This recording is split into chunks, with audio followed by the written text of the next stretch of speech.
வெள்ளையங்கிரி மலை ஆண்டவர் கோவில் கோயம்புத்தூர் மாவட்டம் பூண்டி எனும் ஊரில் இருக்கும் வெள்ளையங்கிரி மலைத்தொடரில் 7வது மலையின் உச்சியில் உள்ள குகையில்தான் சிவபெருமான் திருக்காட்சி அருள்கிறார்.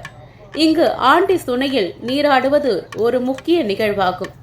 பெரும்பாலும் கோடை காலங்களில் இரவு பொழுதிலேயே மலை ஏறி இறங்குகின்றனர்.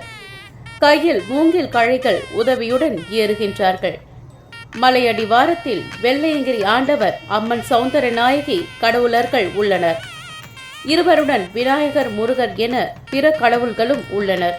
பிருதிவி, அப்பு, தேயு, வாயு, ஆகாயம் என்ற ஐம்பூதங்களுக்கு உரிய திருத்தலங்கள் வெவ்வேறாக உள்ளன.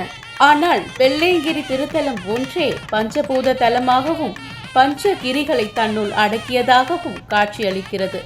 இங்கு பெருமான் பஞ்சலிங்கேஸ்வரராகவும் இறைவி மனோன்மணி என்ற பார்வதியாகவும் இருக்கின்றார்கள். கிரிமலையில் உள்ள குகை ஆண்டாள் குகை சிவரூபமான கிரியின் குகை எனப்படுகிறது.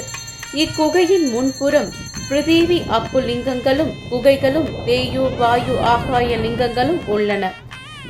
சிவபெருமான் உமையவளின் விருப்பத்துக்கிணங்க வெள்ளையங்கிரி மூலஸ்தானத்தில் உள்ள வெள்ளியம்பலத்தில் நடனமாடி அருள் புரிந்தார் என்பர். கோவை காந்திபுரம் பேருந்து நிலையத்திலிருந்து மலை அடிவாரமான பூண்டி எனும் ஊருக்கு பேருந்து வசதி உள்ளது. பெண் டிவி தமிழ் சேனலுக்காக சிறப்பு செய்தியாளர் க. சக்திவேல் மற்றும் சேவர்த்தினி ஏழ்மலை.